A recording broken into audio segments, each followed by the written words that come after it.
Halo semua, apa kabar? Semoga sehat-sehat selalu ya guys. Di sini kita akan membahas alur cerita manhwa manga.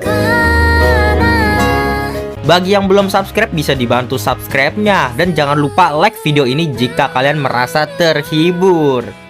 Aku juga ingin mengucapkan terima kasih untuk yang sudah join atau gabung ke membership channel ini. Walaupun hanya 5.000 sebulan, tetapi sangat membantu perkembangan channel ini yang sering terkena dolar kuning. Dan jika ada yang mau mengapresiasi lebih ke channel ini, kalian bisa sawer, link sawernya ada di deskripsi. Terima kasih banyak. Kali ini kita akan melanjutkan komik yang berjudul Berinkarnasi di Hari yang Sama Selama 100.000 Tahun. Aku juga ingin mengucapkan terima kasih untuk yang sudah join atau gabung ke membership channel ini. Walaupun hanya 5.000 sebulan, tetapi sangat membantu perkembangan channel ini yang sering terkena dolar kuning. Dan jika ada yang mau mengapresiasi lebih ke channel ini, kalian bisa sawer, link sawernya ada di deskripsi. Terima kasih banyak. Di part sebelumnya diperlihatkan Lin Yue mengajak orang banyak ke kota kuno dan orang banyak itu melihat prasasti dan terkejut. Namun ada naga zulong yang hadir dan orang banyak itu darahnya pun diserap oleh prasasti. Kita langsung saja masuk ke part selanjutnya. Di part saja diperlihatkan prasasti itu pun terlepas dari rantai-rantai yang membelenggunya. Zhang Qingzu pun kaget. Apa ini? Lin Yue menjawab, janganlah takut, aku membawa mereka ke sini hanya demi semua ini. Lin Yue juga mengeluarkan sebutir aliran darah dari kekaisaran Ziyun. Lalu terlihat prasasti itu pun sudah terlepas dari belenggu rantainya. Berkobar-kobar api di sana. Dari langit pun terbuka, ada cahaya penyatuan langit dan manusia. Lin Yue segera menarik tangan Zhang Qingzu. Hei, ayolah pergi sekarang.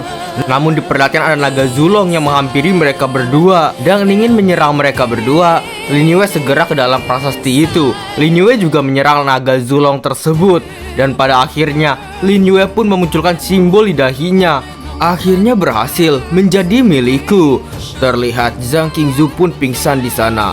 Lin Yue berkata, sepertinya dia pingsan karena tidak bisa menahan kekuatan jimat penyatuan langit dan bumi. Dia baik-baiklah istirahat. Terlihat Lin Yue pun segera mengeluarkan jurus barunya itu. Dari ruang hampa terdapat aliran energi di tangan Lin Yue.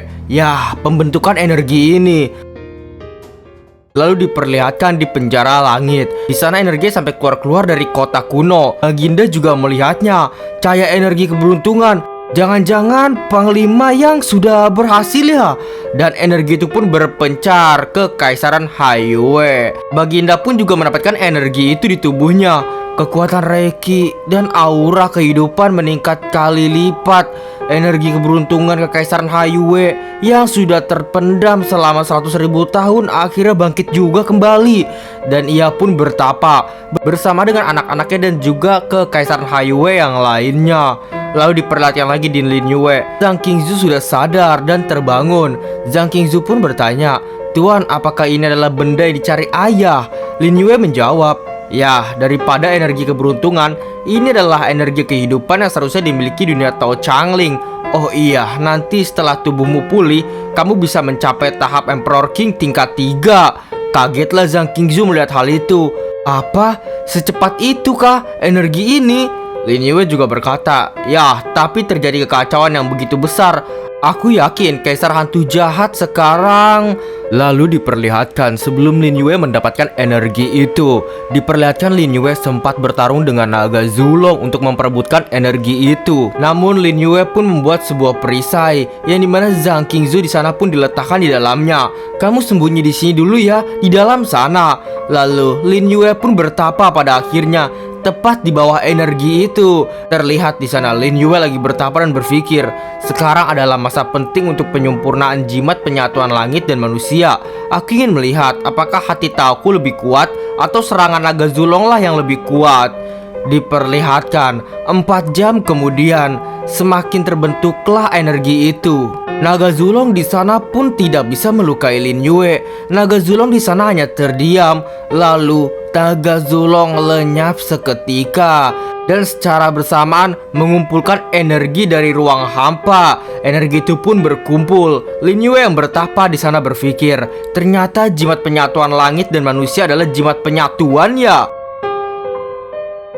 diperlihatkan di dunia Tao Chang Yuan. Di sana ada kaisar hantu jahat. Kenapa ada energi kehidupan begitu kuat dari arah dunia Tao Changling ya? Itu adalah Lin Yue. Pasti Lin Yue. Lalu diperlihatkan Lin Yue sudah menyerap energi dari prasasti itu. Tak kusangka di dalam nadi naga memiliki nadi Emperor Sovereign juga ya. Rupanya Lin Yue juga menyerap nadi naga atau nadi naga Zulong. Di sana Lin Yue pun berkata, ya, nadi Emperor Sovereign ditambah dengan darah Emperor Sovereign yang didapatkan di sekte Kaisaran Asura dan tulang Emperor Sovereign peninggalan dari urutan 1 peringkat hitam. Aku memiliki 3 cara untuk mencapai ke alam Emperor Sovereign sekarang. Seketika Lin Yue langsung menggendong Zhang Qingzu. Ya sudahlah, ayo kita sudahi dan saatnya untuk pergi keluar dari sini. Lin Yue pun akhirnya keluar dari sana, dari kota kuno melalui teleportasi. Lin Yue melihat ke sekelilingnya. Wah, orang yang menyambut kita banyak sekali rupanya. Terlihat Kekaisaran Haiyue telah sampai di depan Lin Yue. Aura kehidupan yang sudah terpendam selama 100.000 tahun akhirnya bangkit kembali. Katakan saja, Panglima ingin hadiah seperti apa? Tanya Baginda.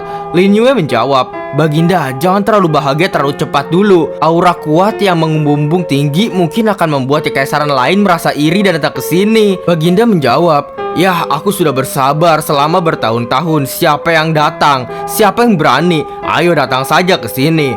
Namun Lin Yue berkata lagi, ya bagus sekali sih kalau Baginda memiliki persiapan mental seperti ini. Tapi kali ini bukan hanya 1 atau 2 kekaisaran yang akan datang. Kemungkinan akan datang pasukan laksa kekaisaran. Mendengar hal itu, kagetlah Baginda. Mereka berani. Hal ini pasti sudah menggemparkan ketua Tao dunia. Jika laksa kekaisaran masih berani membuat keributan sekarang.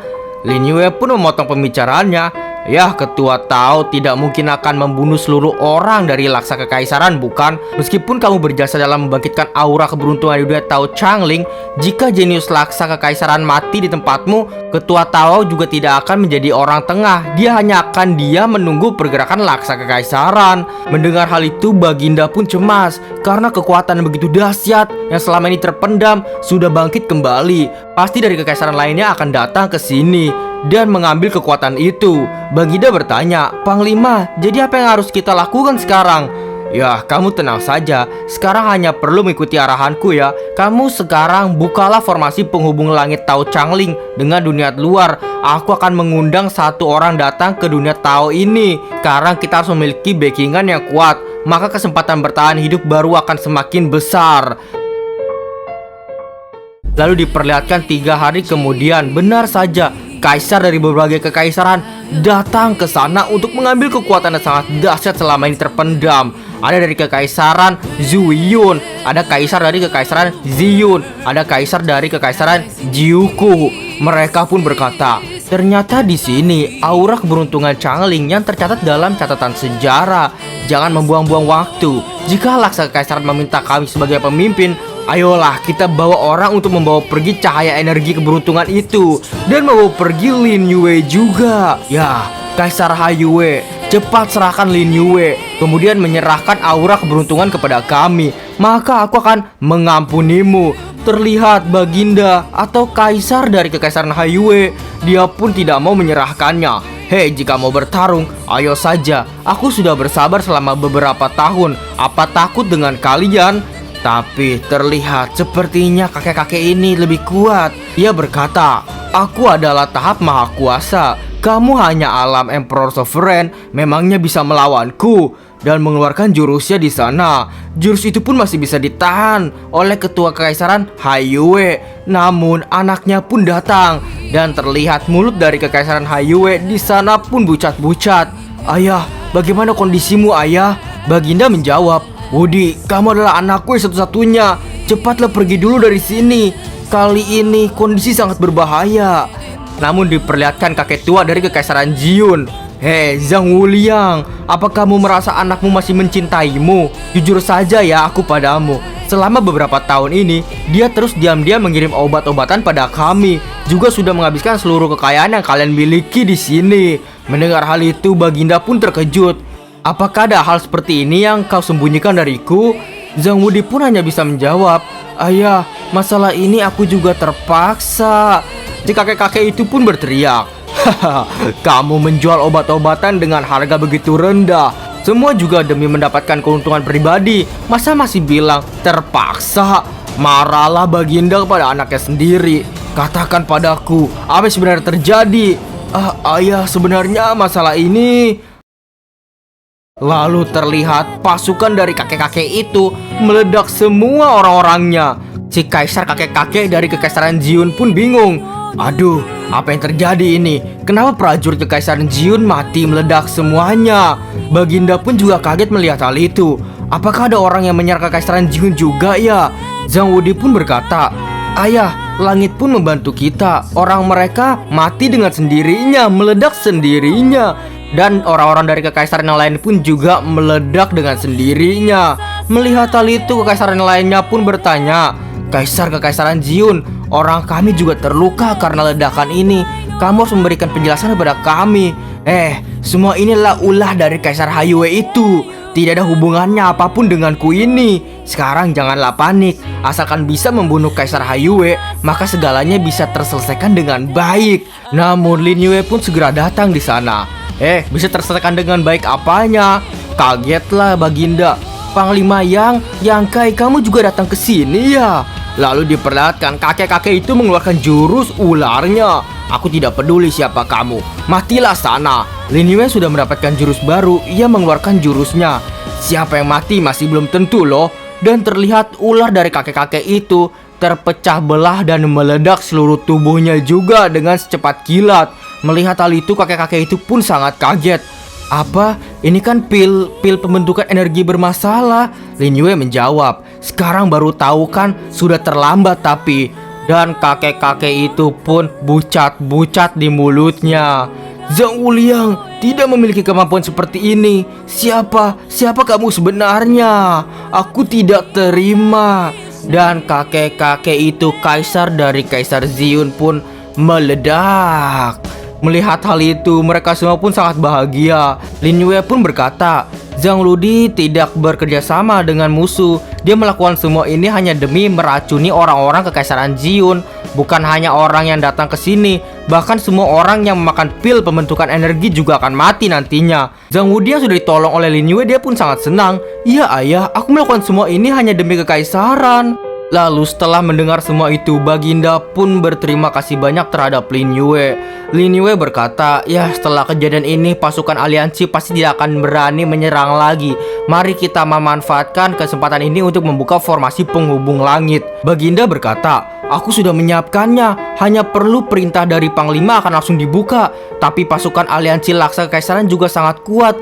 Orang yang Panglima undang itu mungkin belum bisa membalikan kondisi saat ini. Lin Yue menjawab, tenang saja. Orang yang datang adalah Ketua Tao Chang Yuan loh. Kagetlah mereka semua. Apa? Ketua dunia Tao Chang Yuan? Bagaimana ketua dunia Tao Chang Yuan dipanggil ke dunia Tao Changling? Panglima, jangan bercanda dong. Masa ketua Tao Chang Yuan bisa datang ke sini? Dia mana mungkin datang membantuku. Lalu bukankah dia tidak akur dengan dunia Tao Changling? Lin Yue menjawab, dia tidak mungkin datang membantumu sih. Dia datang mencari orang lain. Kamu tahu kan siapa? Iya aku tahu. Namanya Lin Yue bukan? Caramu ini mungkin bisa mempermainkan laksa kekaisaran, tapi jangan harap bisa membunuh ketua Tao Chang Yuan itu.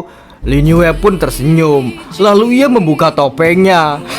Iya, jadi aku tidak menipunya ya. Karena Lin Yue yang asli adalah aku. Aku bukanlah Yan Kai. Melihat hal itu, semua orang pun sangat terkejut. Kamu adalah Lin Yue sebenarnya. Dan orang-orang di sana pun juga terkejut. Lihatlah, tak kusangka Panglima Tuyul itu adalah Lin Yue. Serius? Iya, cepat kita tangkap dia. Ya, serang dan tangkap dia. Lin Yue pun langsung berkata pada Baginda, Yang mulia, aku sudah menjalankan perintah darimu. Sekarang bukalah formasi penghubung langit. Lalu semua orang sudah bersembunyi di kota kuno dengan aman. Baginda menjawab, ya baiklah, aktifkan formasi penghubung langit sekarang juga.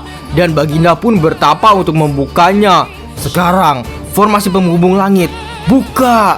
Dan formasi itu pun terbuka. Formasi itu membuka gerbang dari dunia Tao Changling menuju dunia Tao Chang Yuan, tempat kekaisaran hantu jahat. Kekaisaran hantu jahat yang melihat gerbang itu pun berkata, formasi penghubung langit dunia Tao Changling. Apakah Lin Yue sedang memanggilku ya? Lin Yue, kamu jangan mengira aku tidak tahu apa yang kamu rencanakan. Asalkan aku cepat, maka bisa menangkapmu sebelum ketua Tao Changling tiba. Lalu ia pun memasuki gerbang teleportasi itu. Diperlihatkan lagi kepada Lin Yue. Lin Yue dikejar orang-orang karena orang-orang ingin menangkap Lin Yue. Diserahkan ke ketua dunia Tao Changyuan karena Lin Yue sangat berharga. Orang-orang yang mengejarnya di sana berteriak, "Jangan biarkan dia kabur ya, cepat tangkap dia." Lin Yue hanya berkata, sampai jumpa ya." Lalu gerbang pun terbuka. Orang-orang di sana pun kehilangan jejak Lin Yue. Apakah serangan kita berhasil ya? Tapi lihat deh, ada orang yang muncul di formasi penghubung langit. Cepatlah lihat. Ternyata itu adalah ketua dari dunia Tao Changyuan. Kaisar hantu jahat telah datang ke dunia Tao Changling. Kaisar hantu jahat berkata, "Sialan, kenapa ada begitu banyak orang di sini? Ternyata ini sebuah perangkap ya." Lalu Kaisar hantu jahat pun membantai semua orang di sana. Semua orang di sana dengan satu kali serangan saja sudah bucat-bucat dan meledak tubuhnya. Melihat hal itu, kaisar dari kekaisaran yang lainnya pun terkejut. Kuat sekali sih, kekuatan ini pasti di atas tahap maha kuasa. Dia adalah tetua Tao ya. Apakah dia datang membantu Lin Yue? Janganlah panik ya, orang kita begitu banyak, kita serang sama-sama saja. Lalu terlihat mereka semua pun menyerang secara bersama-sama terhadap ketua dunia Tao Changyuan. Ketua dunia Tao Changyuan pun yang melihat hal itu kesal. "Lin Yue, kamu sudah membuatku emosi. Aku akan menyiksamu sampai mati." Dan semua orang di sana dibantai habis oleh ketua dunia Tao Changyuan dengan sangat mudahnya. Dan itulah untuk part kali ini. Terima kasih teman-teman telah menonton dari part 1 hingga sekarang. Kita lanjut di next part lain waktu. Dadah semuanya, bye-bye. Terima kasih banyak untuk kalian yang menonton sampai akhir video ini. Dan jika kalian menyukai video ini dan terhibur, jangan lupa untuk like video ini dan komentar di bawah ya. Share ke teman-teman kalian juga yang suka komik biar tahu channel ini. Dan terima kasih sebesar-besarnya bagi kalian yang sudah sawer di link saweria di deskripsi. Semoga kalian sehat-sehat selalu. Oh iya, jangan lupa cek playlist Mimin. Di sana ada banyak alur cerita yang telah Mimin buat. Dan juga semoga kalian terhibur. Sampai jumpa, kita lanjut di video selanjutnya ya. Dadah, bye-bye. Terima kasih banyak telah menonton.